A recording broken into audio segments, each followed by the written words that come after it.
현재 일본 학생들은 한글로 적힌 이름표를 달고 다니고 있어요. 이 폭탄 선언이 일본 사회의 파문을 일으키고 있습니다. 일본인들은 항상 한국에 대해 부정적인 면만 언급하고 긍정적인 부분은 숨기는데요. 이 발언이 한국인이 아니라 일본인 입에서 나온 발언이라 더욱 충격적입니다. 우리 아이들의 정체성이 위협받고 있습니다. 일본 주요 정계 인사들은 이 상황을 바꿔야 한다고 주장하고 있습니다. 일본의 학생들이 자신의 이름을 한글 이름으로 바꾸고 다닌다는 일이 도대체 무슨 상황이죠? 여기서 잠깐 구독과 좋아요를 눌러주시면 영상 제작에 큰 도움이 됩니다. 안녕하세요. 도쿄 세이카 여자고등학교 2학년에 재학 중인 미야자키 시즈쿠라고 합니다. 17살이에요. 제가 한국 문화에 관심을 갖게 된 건 작년 겨울 친구 유코가 추천해준 한국 드라마 도깨비 때문이었어요. 처음엔 그저 배우들이 멋있고 이야기가 재미있어서 보기 시작했는데 점점 한국어의 소리와 리듬에 매료되었습니다. 특히 한글이 정말 신기했어요. 그 모양이 독특하고 아름다웠거든요. 그때는 정말 몰랐어요. 이 작은 호기심이 제 인생을 완전히 바꿀 한국 여행으로 이어질 줄은요. 지금 생각해보면 운명적인 만남이었던 것 같아요. 한글과의 만남, 그리고 그 이후에 발견하게 된 모든 것들까지. 죄송합니다. 글자 수를 더 채워 다시 작성하겠습니다. 모든 변화는 아주 작은 일에서 시작되었어요. 우리 반 친구 아오이가 어느 날 자신의 교복 위에 한글로 된 이름표를 달고 등교했거든요. 처음에는 아무도 그게 무슨 글자인지 몰랐어요.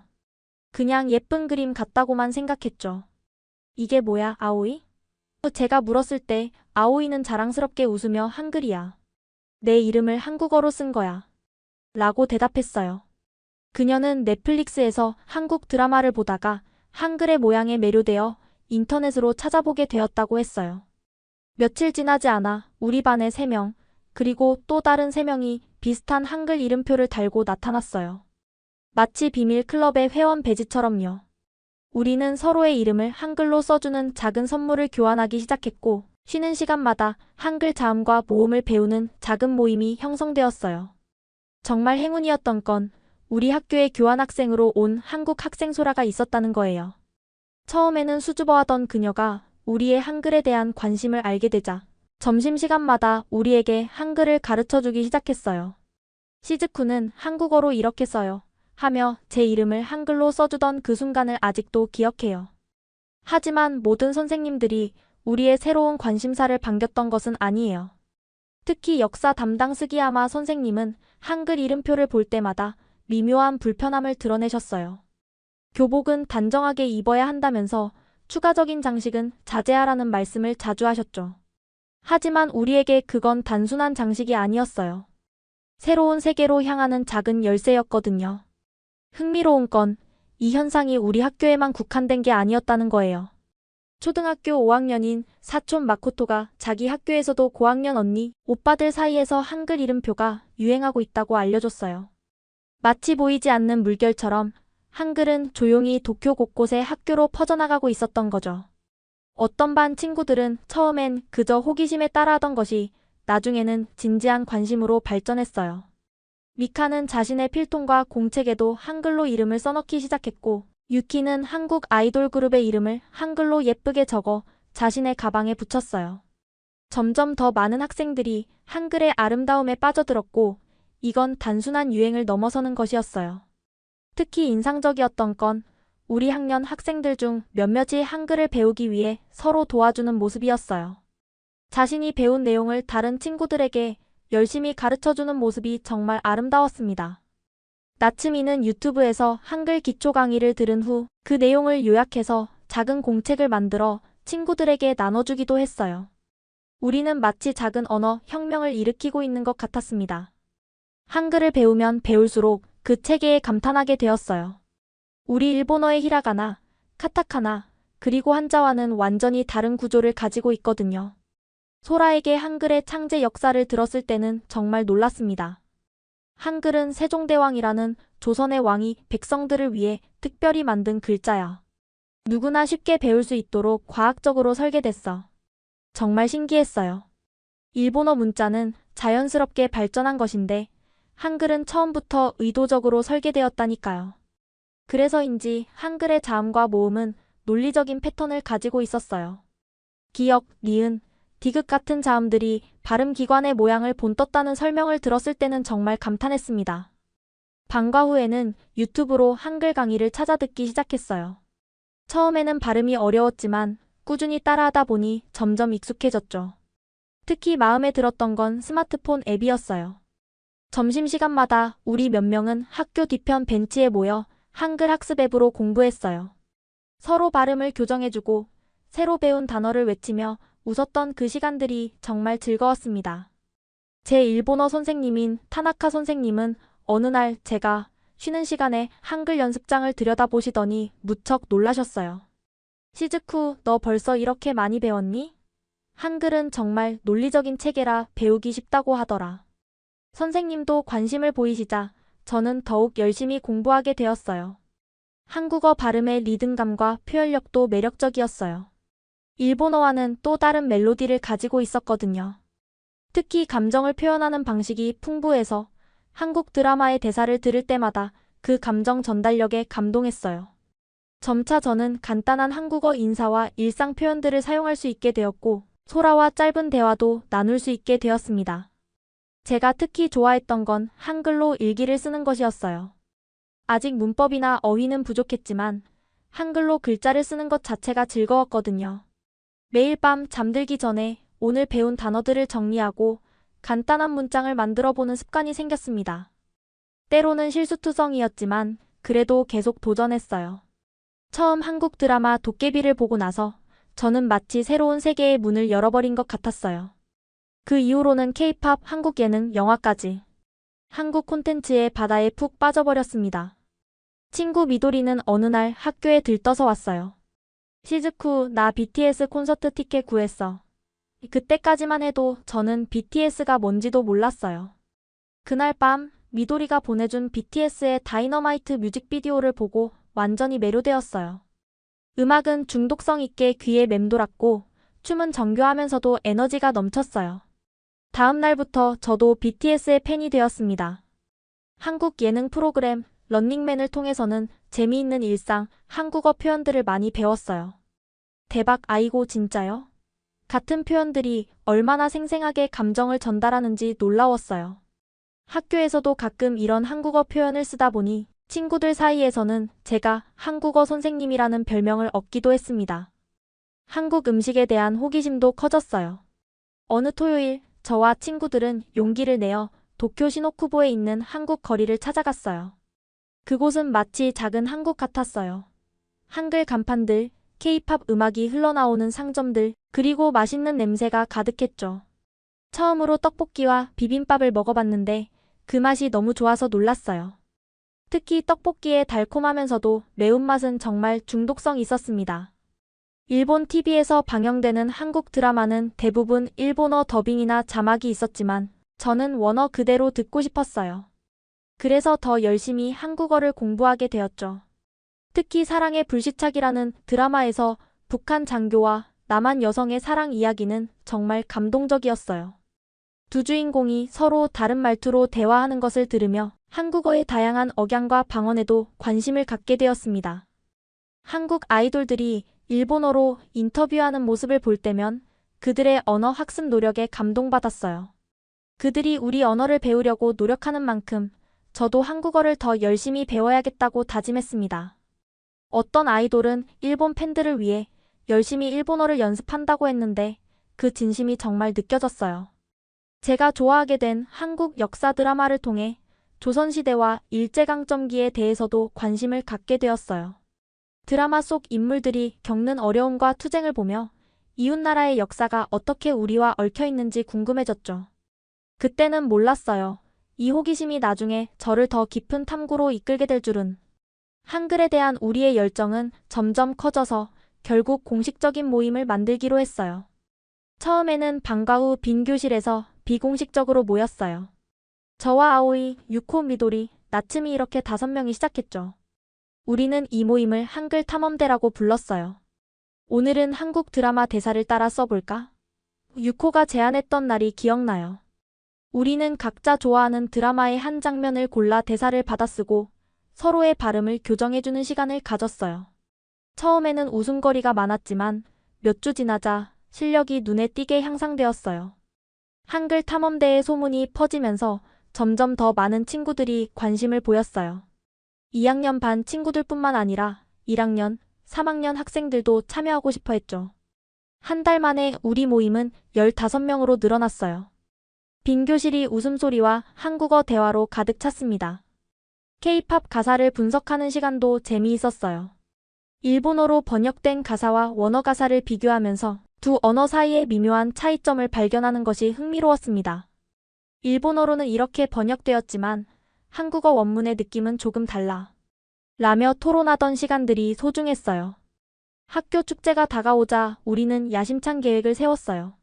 한국 음식 부스를 운영하고 K-팝 커버 댄스 공연도 준비하기로 했죠. 하지만 여기서 첫 번째 장벽에 부딪혔어요. 학생회와 선생님들의 승인을 받아야 했거든요.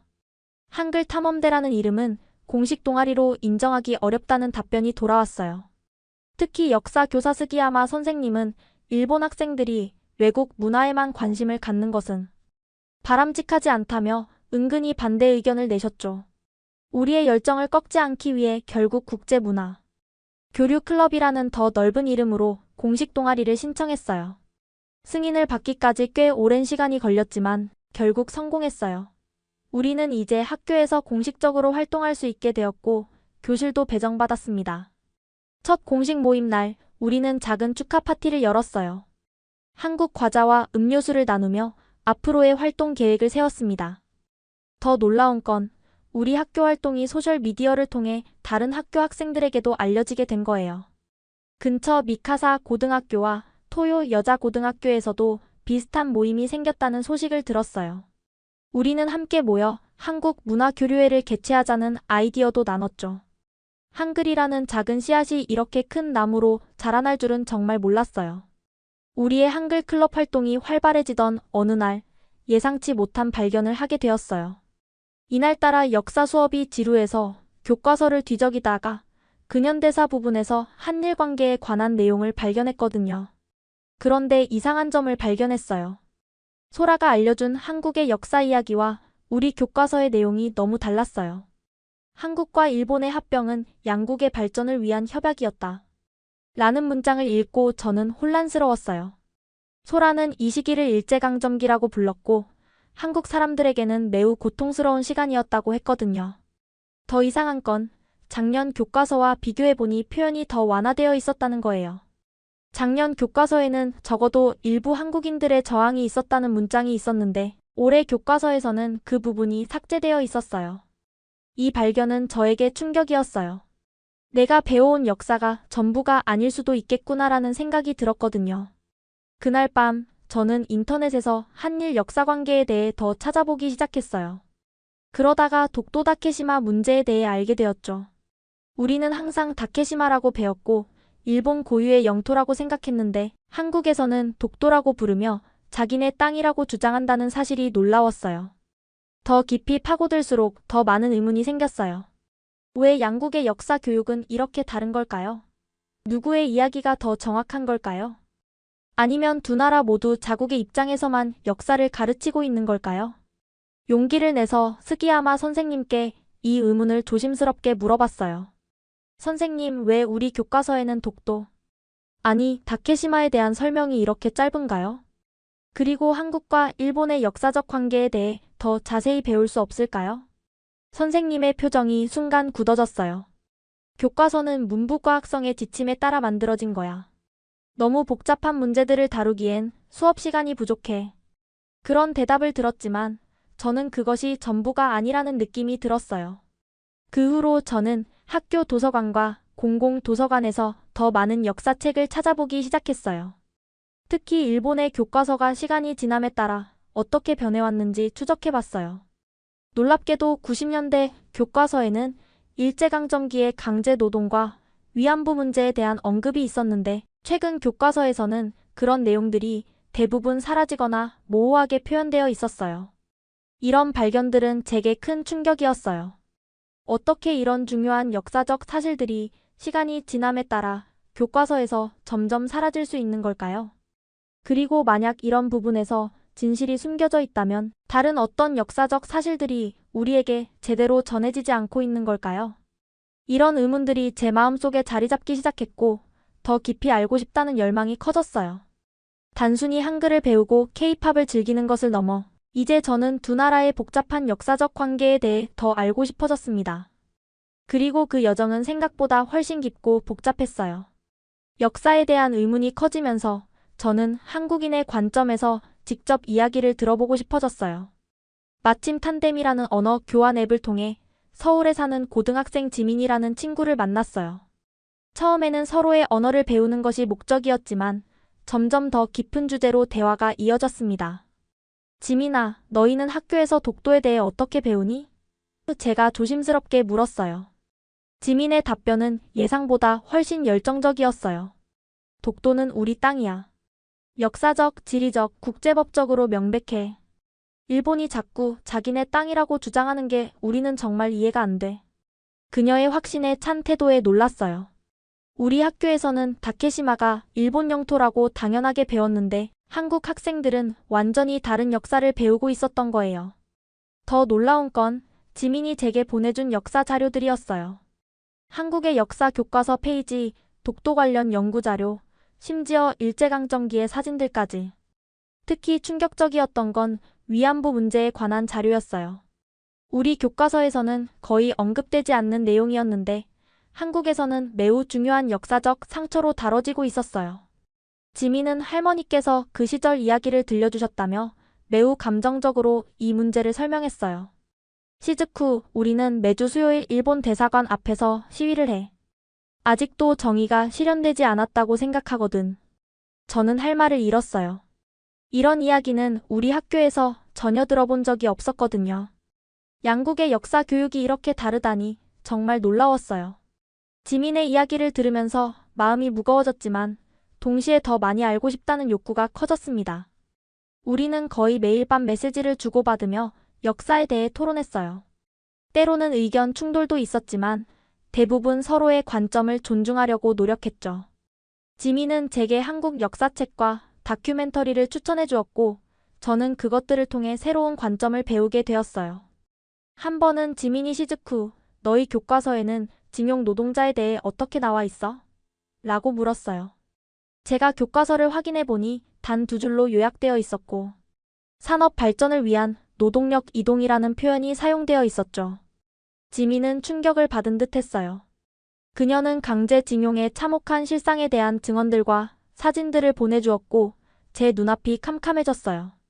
다음 역사 수업 시간에 저는 조심스럽게 손을 들고 질문했어요. 선생님, 일제강점기의 한국인 노동자들의 상황에 대해 더 자세히 알 수 있을까요? 스기야마 선생님은 잠시 당황하시더니 교과서 내용이 시험 범위야. 개인적인 호기심은 수업 후에 해결하렴.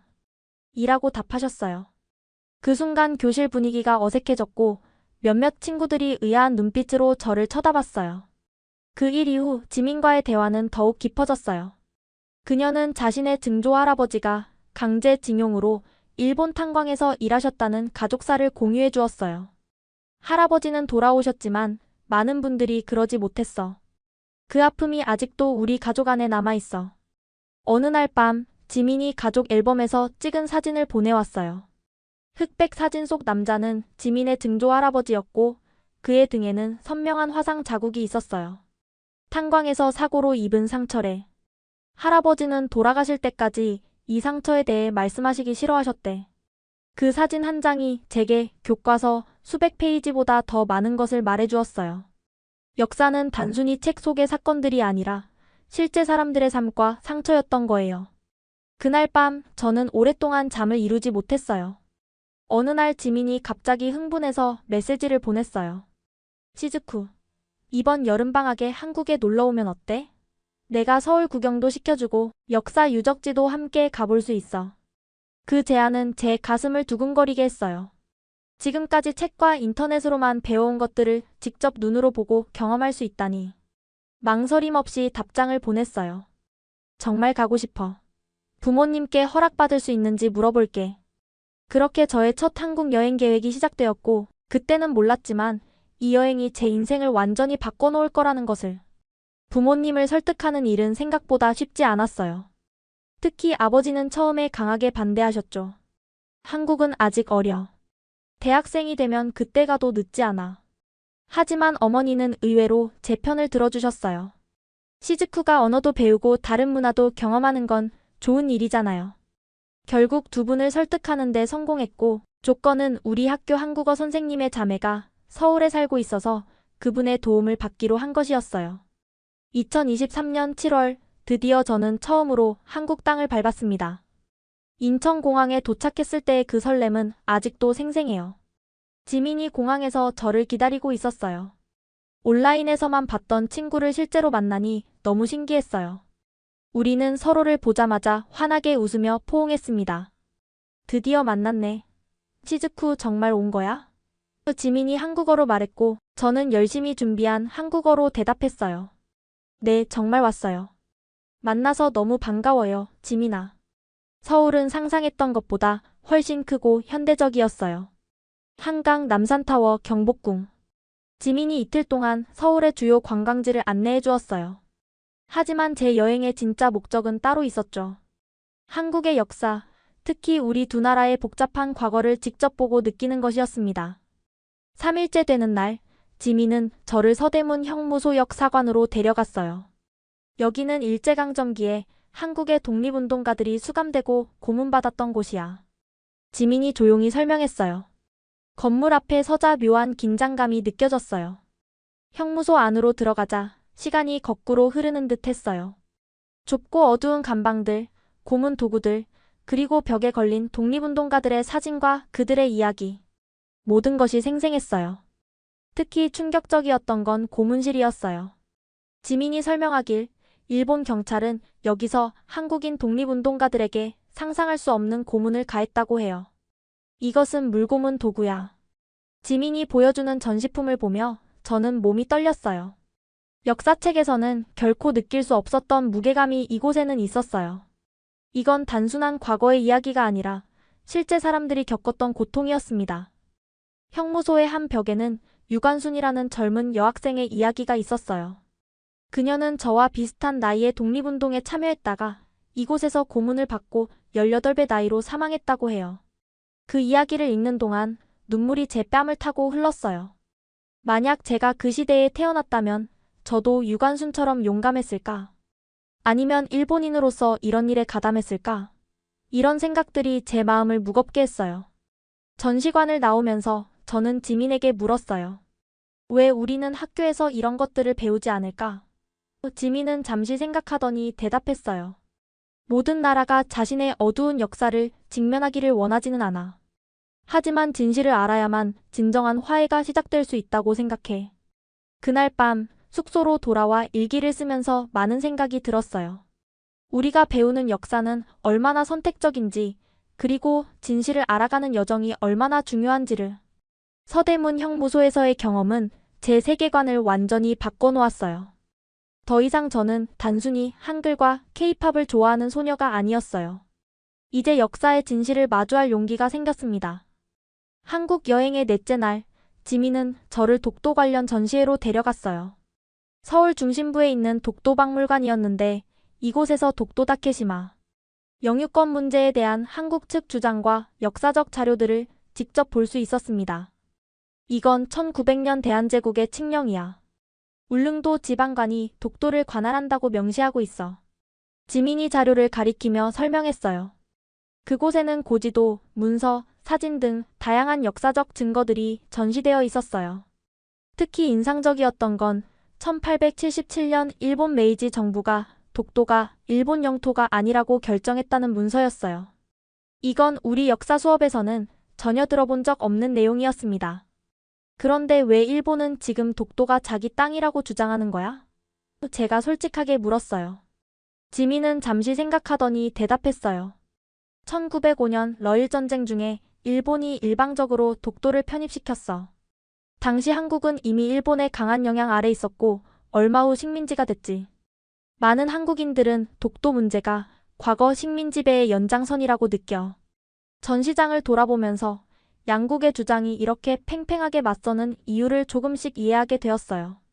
역사적 사실은 같을지라도 그것을 해석하는 방식과 중요하게 여기는 사건들이 달랐던 거예요.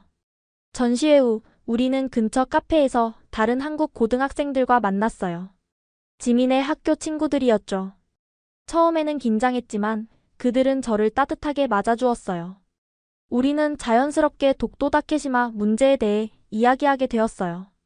솔직히 말하면 나는 이 섬이 왜 이렇게 중요한지 잘 모르겠어. 제가 조심스럽게 말했어요. 작은 바위섬 때문에 우리가 서로 미워할 필요가 있을까?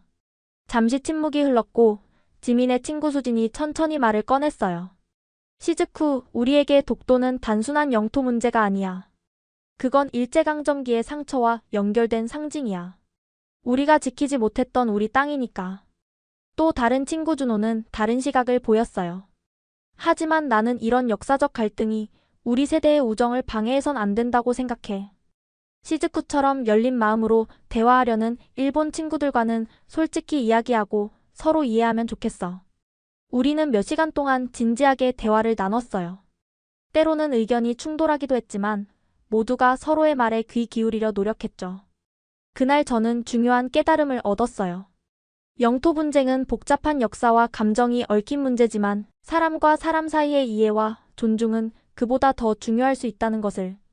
호텔로 돌아오는 길에 지민과 나는 한강변을 걸으며 이야기했어요. 오늘 우리 친구들 만나서 어땠어? 지민이 물었어요. 정말 좋았어. 솔직히 처음에는 내가 일본인이라서 불편해할까봐 걱정했는데 다들 열린 마음으로 대해줘서 고마웠어. 제가 진심으로 답했어요. 지민은 웃으며 말했어요. 우리 세대는 달라.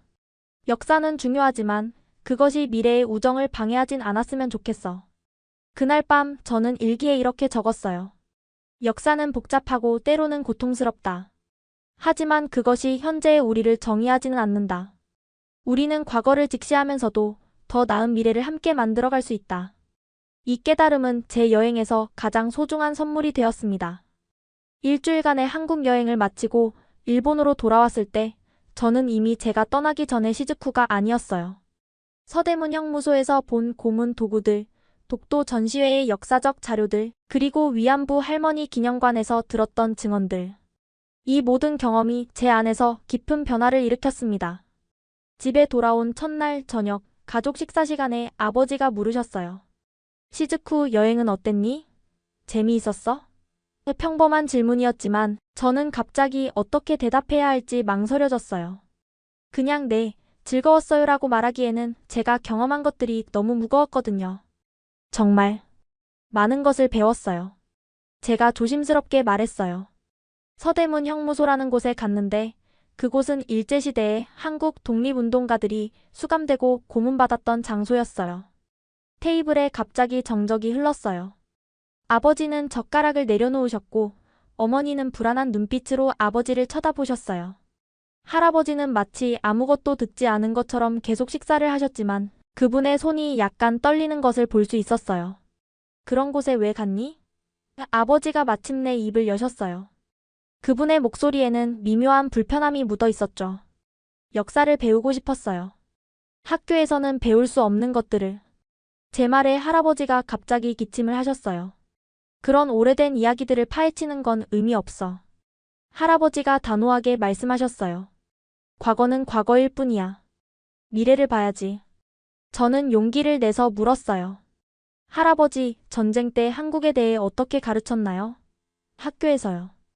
할아버지의 표정이 굳어졌어요. 그분은 잠시 침묵하시더니 식사 시간에 그런 이야기는 하지 말자라고 하시며 자리를 떠나셨어요. 그 순간 가슴이 아팠어요. 할아버지와 대화하고 싶었는데 그분은 이 주제를 완전히 피하셨거든요. 어머니는 상황을 누그러뜨리려 하셨어요. 시즈쿠, 할아버지 세대에게는 어려운 기억일 수 있어. 조금 이해해드리자. 어머니는 항상 중립적인 입장을 취하셨지만 그날 밤 제 방에 오셔서 살짝 다른 모습을 보여주셨어요. 내가 역사에 관심 갖는 건 좋은 일이야. 다만 모든 사람이 과거를 직시할 준비가 되어 있지는 않다는 걸 기억하렴. 다음 날 아버지가 저를 서재로 부르셨어요. 예상했던 꾸중 대신 아버지는 조용히 물으셨어요. 내가 한국에서 본 것들 좀 더 자세히 얘기해 줄래? 저는 놀랐지만 서대문 형무소에서의 경험, 독도, 전시회, 그리고 한국 친구들과 나눈 대화에 대해 솔직하게 이야기했어요. 말을 마치자 아버지는 깊은 한숨을 내쉬셨어요. 시즈쿠 역사는 항상 복잡해. 어느 한쪽만 옳다고 말할 수는 없어. 아버지가 말씀하셨어요. 하지만 내가 스스로 배우고 생각하는 모습이 자랑스럽구나. 그 대화 이후 우리 가족 내에서 역사에 대한 토론이 조금씩 열리기 시작했어요. 할아버지는 여전히 참여하지 않으셨지만 아버지와 어머니는 더 열린 태도를 보여주셨습니다. 이건 단순한 학교 프로젝트가 아니에요. 직접 보고 느낀 역사예요. 라고 말했을 때 그들은 처음으로 진지하게 귀 기울여 주셨어요. 한국 여행 후 학교로 돌아갔을 때 한글 이름표는 제게 완전히 새로운 의미를 갖게 되었어요. 예전에는 그저 예쁜 글자, 트렌디한 액세서리 정도로 생각했지만 이제는 그것이 문화적 이해와 존중의 상징으로 느껴졌습니다. 시즈쿠 한국 어땠어? K-팝 스타 만났어? 학교 첫날 친구들이 호기심 가득한 표정으로 물었어요. 하지만 제가 나눌 이야기는 그보다 훨씬 깊었죠. 점심시간에 한글 클럽 친구들에게 제 여행 경험을 들려주었어요. 서대문 형무소 이야기, 독도 전시회에 대한 이야기, 그리고 한국 친구들과 나눈 진지한 대화들. 모두가 조용히 경청했고 많은 질문들이 쏟아졌습니다. 나도 한국에 가보고 싶어졌어. 아오이가 진지하게 말했어요. 우리가 배우는 역사와 실제 역사 사이에 이렇게 큰 차이가 있다니. 그날 이후 우리 학교의 한글 이름표 문화는 미묘하게 변화했어요. 더 이상 단순한 유행이 아니라 일종의 메시지를 담은 표현이 된 거예요. 학교 내 한글 이름표 사용자는 오히려 늘어났고 약 30% 정도의 학생들이 가방이나 필통, 심지어 교복에 한글로 자신의 이름을 표시하기 시작했어요. 이런 변화는 당연히 학교 관리자들의 눈에 띄었죠. 어느 날 교내 방송을 통해 새로운 교칙이 발표되었어요.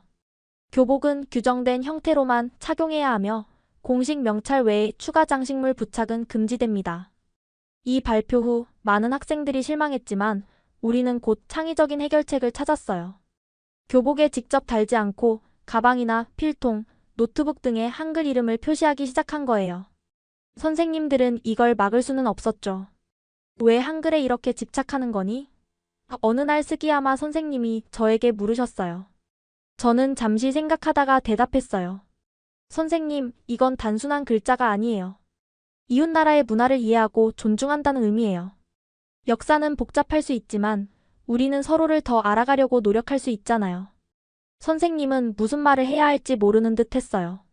결국 너희 세대는 다르구나라고만 말씀하시고 자리를 떠나셨어요. 학생회에서도 문화적 표현의 자유에 대한 토론이 열렸어요. 저는 용기를 내서 발언했습니다. 우리는 그냥 다른 문화를 존중하고 싶을 뿐이에요. 한글 이름표는 그 작은 표현이고 이를 통해 우리는 더 넓은 세계를 이해하게 됩니다. 놀랍게도 많은 학생들이 박수를 쳤어요. 심지어 교장 선생님도 이 문제에 대해 다시 생각해보겠다고 말씀하셨죠. 그렇게 한글 이름표는 단순한 유행을 넘어 문화적 이해와 표현의 자유를 상징하는 작은 혁명이 되어갔습니다. 한국 여행에서 돌아온 지 한 달쯤 되었을 때 사회 수업에서 자유주제 발표 과제가 주어졌어요. 주제는 자유였지만 충실한 조사와 자료를 바탕으로 해야 한다는 조건이 있었죠. 저는 즉시 한국 여행에서 발견한 역사라는 주제를 선택했어요. 발표 준비를 하면서 서대문 형무소에서 찍은 사진들, 독도 전시회의 자료들, 그리고 제가 직접 경험한 것들을 정리했어요. 역사적 사실들을 객관적으로 전달하되 우리 교과서와 실제 역사 사이의 간극도 솔직하게 다루고 싶었거든요. 발표 전날 스기야마 선생님이 저를 불러 세우셨어요. 시즈쿠, 내일 발표 내용을 미리 보여줄 수 있겠니? 선생님의 표정은 심각했어요. 제 프레젠테이션 자료를 보신 후 선생님은 깊은 한숨을 내쉬셨어요. 이런 내용은 적절하지 않아.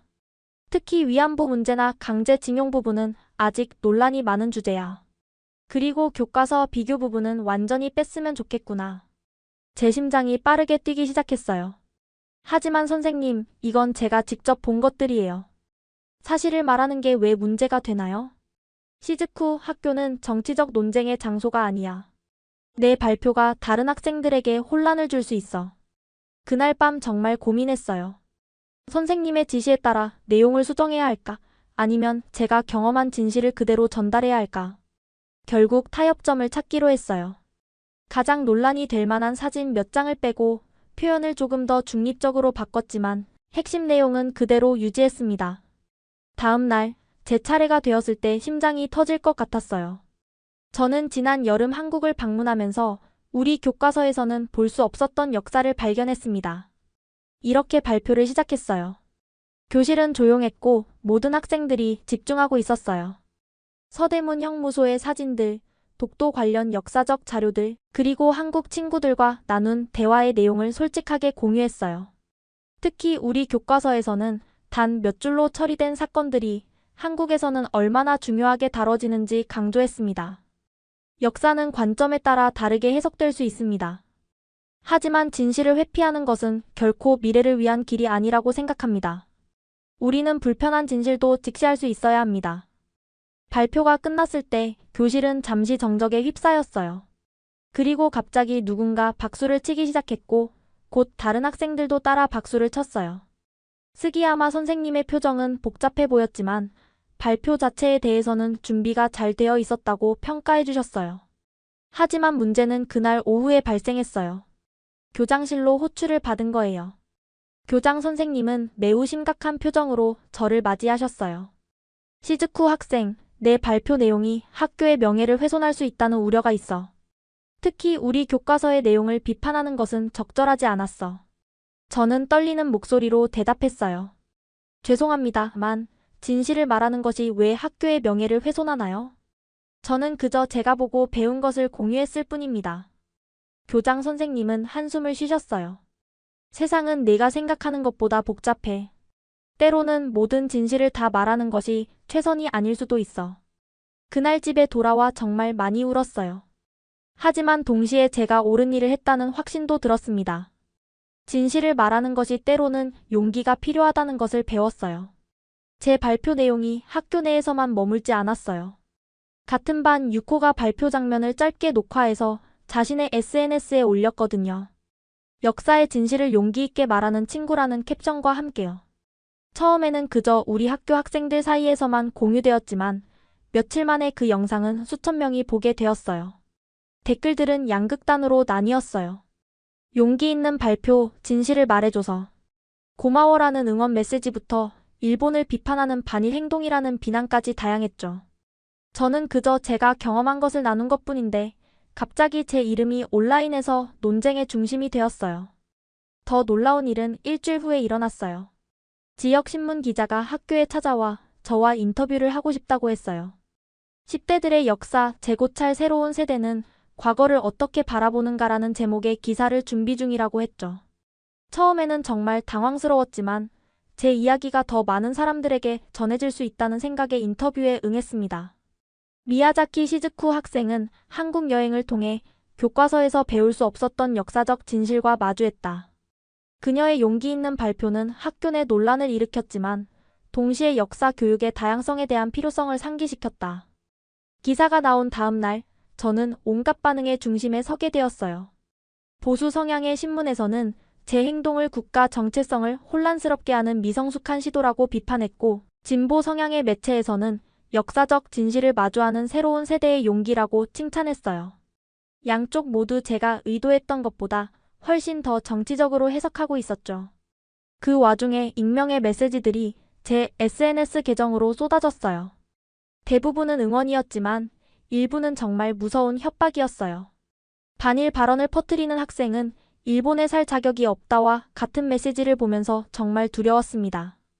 하지만 가장 감동적이었던 건 다른 학교 학생들로부터 받은 메시지들이었어요. 나도 한국에 관심이 있었는데 내 이야기를 듣고 직접 가보기로 결심했어. 우리 학교에서도 역사 토론 모임을 시작했어. 내가 영감을 줬어. 이런 메시지들이 제게 큰 위로가 되었어요. 특히 놀라웠던 건 한국의 몇몇 학생들이 제 이야기를 번역해서 한국 SNS에 공유했다는 사실이었어요. 지민이 알려준 바에 따르면 많은 한국 학생들이 제 용기에 감동받았다고 해요. 시즈쿠, 너는 이제 한일 우정의 작은 다리가 됐어. 모든 혼란 속에서 저는 이 경험을 통해 중요한 교훈을 얻었어요. 진실을 말하는 것은 때로 논란을 일으킬 수 있지만 그것이 더 넓은 대화와 이해의 시작이 될 수도 있다는 것을요. 모든 관심과 논란 속에서 저는 이 에너지를 긍정적인 방향으로 돌리고 싶었어요. 단순히 논쟁을 일으키는 것이 아니라 실제로 양국 학생들 사이의 이해를 증진시키는 무언가를 하고 싶었거든요. 그래서 지민과 함께 온라인 한일 학생 포럼을 기획하기 시작했어요. 과거를 마주하고 미래를 함께 만들어가기라는 주제로요. 처음에는 우리 두 학교 학생들만 참여할 예정이었지만 SNS를 통해 소식이 퍼지면서 도쿄와 서울의 여러 학교에서 학생들이 참여 의사를 밝혔어요. 한 달 동안의 준비 끝에 우리는 드디어 첫 번째 온라인 포럼을 열었어요. 일본 학생 20명과 한국 학생 20명이 줌으로 모였죠. 처음에는 어색했지만 점차 대화가 자연스러워졌어요. 우리는 같은 역사적 사건에 대해 완전히 다른 교육을 받고 있어요. 도쿄의 다른 학교에서 온 타케시가 말했어요. 이것이 오해의 시작인 것 같아요. 서울에서 참여한 유나는 고개를 끄덕였어요. 맞아요. 나는 일본 친구들이 우리의 아픔을 의도적으로 무시한다고 생각했는데 사실은 그들도 배우지 못했던 거였어요. 우리는 서로의 교과서 내용을 공유하고 역사적 사건에 대한 다양한 관점을 토론했어요.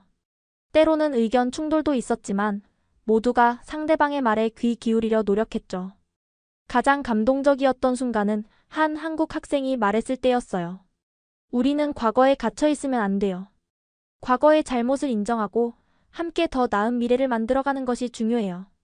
이 포럼의 성공에 힘입어 우리는 더 큰 프로젝트를 기획하기 시작했어요. 지민은 여름방학에 일본 학생들을 한국으로 초대해 역사 현장을 함께 방문하는 프로그램을 제안했고, 저는 이에 화답해 한국 학생들을 일본으로 초대하는 계획을 세웠습니다. 학교 측의 지원을 받기 위해 지역 문화센터에서 한국 여행 경험담 발표회를 열었어요. 저의 개인적인 여행 경험과 함께 한일 학생 교류의 중요성을 강조했죠. 놀랍게도 많은 학부모와 교사들이 참석했고 대부분 긍정적인 반응을 보여주셨어요. 시즈쿠 학생의 이야기를 들으니 우리 세대가 못다한 화해의 과정을 젊은 세대가 이어가고 있구나 싶네요. 한 학부모가 말씀하셨어요. 교장 선생님도 점차 태도를 바꾸셨어요. 처음에는 제 활동을 우려하셨지만 그것이 진지한 교육적 노력임을 인정하시게 된 것 같았어요. 심지어 한일 학생 교류 프로그램에 약간의 학교 예산을 지원해주겠다고 제안하셨죠. 우리 세대는 과거에 갇히지 않고 솔직하게 마주할 거예요. 문화센터 발표회를 마치며 한 말이었어요. 역사의 아픔을 인정하면서도 함께 더 나은 미래를 만들어갈 수 있다고 믿습니다. 그날 밤 지민에게 메시지를 보냈어요. 우리가 정말 작은 변화를 만들어가고 있는 것 같아. 처음에는 단순히 한글을 배우는 것으로 시작했는데 이제는 두 나라의 미래를 위한 대화에 참여하고 있어. 지난 1년간의 경험을 돌이켜보면 제 자신이 얼마나 많이 성장했는지 놀라울 따름이에요. 처음에는 단순히 예쁜 글자와 K-팝에 매료되어 시작된 여정이 이렇게 깊은 역사적, 문화적 이해로 발전할 줄은 정말 몰랐습니다. 한글을 배우면서 시작된 호기심은 이제 더 넓은 세계관으로 확장되었어요. 더 이상 단순히 트렌디한 문화만을 소비하는 게 아니라 그 문화의 역사적 맥락과 복잡한 배경까지 이해하려고 노력하게 되었습니다. 학교에서 대학 진학 상담을 받을 때 저는 처음으로 국제관계학을 전공하고 싶다고 말했어요. 왜 그 분야에 관심이 생겼니? 진로 상담 선생님이 물으셨어요. 한국과 일본 사이의 역사적 갈등을 공부하면서 서로 다른 문화와 역사, 인식을 가진 사람들이 어떻게 평화롭게 공존할 수 있는지 더 깊이 이해하고 싶어졌어요. 제 대답에 선생님은 놀란 표정을 지으셨어요. 시즈쿠, 내가 이렇게 진지한 관심을 갖게 될 줄은 몰랐구나. 정말 멋진 목표야. 저는 이제 정기적으로 한국을 방문하기로 계획했어요. 지민과는 매달 화상통화를 하며 우정을 이어가고 있고 다음 방학에는 지민의 도움으로 한국의 다른 역사 유적지들도 방문할 예정이에요. 특히 독립기념관과 국립중앙박물관에서 더 깊은 역사적 맥락을 배우고 싶어요. 학교에서도 작은 변화들이 생겨나기 시작했어요. 우리의 한일 학생 포럼 활동이 인정받으면서 역사학과의 야마모토 선생님이 동아시아 근현대사 특강이라는 선택 수업을 개설하셨어요. 이 수업에서는 다양한 관점에서 역사를 바라보는 법을 배울 수 있었죠. 역사는 단 하나의 진실만 있는 게 아니야. 야마모토 선생님은 말씀하셨어요. 다양한 관점에서 바라보고 비판적으로 생각하는 능력이 중요하지. 우리 가족 내에서도 변화가 생겼어요. 처음에는 불편해하셨던 아버지가 이제는 저의 활동을 지지해주세요. 심지어 할아버지도 조금씩 마음을 열기 시작하셨어요. 얼마 전에는 처음으로 제게 전쟁 중 자신의 경험에 대해 이야기해 주셨죠. 그것은 아주 조심스러운 시작이었지만 큰 의미가 있었어요. 시즈쿠, 내가 하는 일이 중요해. 할아버지가 말씀하셨어요. 우리 세대는 많은 것을 말하지 못했지. 하지만 너희 세대는 달라. 고등학교 졸업 후의 계획도 구체화되고 있어요. 한국어 능력을 더 향상시켜 한일 관계를 연구하는 학자가 되거나 양국 간의 문화 교류를 촉진하는 일을 하고 싶어요. 문화적 차이를 존중하면서도 공통점을 찾아내는 문화 브릿지 역할을 하는 사람이 되고 싶습니다. 때로는 불편한 진실이라도 직접 보고 경험해야 더 나은 미래를 만들 수 있어요. 이것이 제가 한국 여행과 그 이후의 경험을 통해 배운 가장 중요한 교훈이에요. 역사의 아픔을 인정하는 것이 첫 번째 단계이고 그 다음은 함께 치유해 나가는 과정이라고 생각해요. 한글 이름표로 시작된 이 여정은 이제 제 인생의 방향을 바꿨어요. 단순한 호기심이 깊은 이해와 존중으로, 그리고 이제는 평화로운 미래를 위한 작은 노력으로 발전했습니다. 이것이 진정한 배움의 여정이 아닐까요? 지금까지 도쿄에서 온 미야자키 시즈쿠의 사연 어떠셨나요?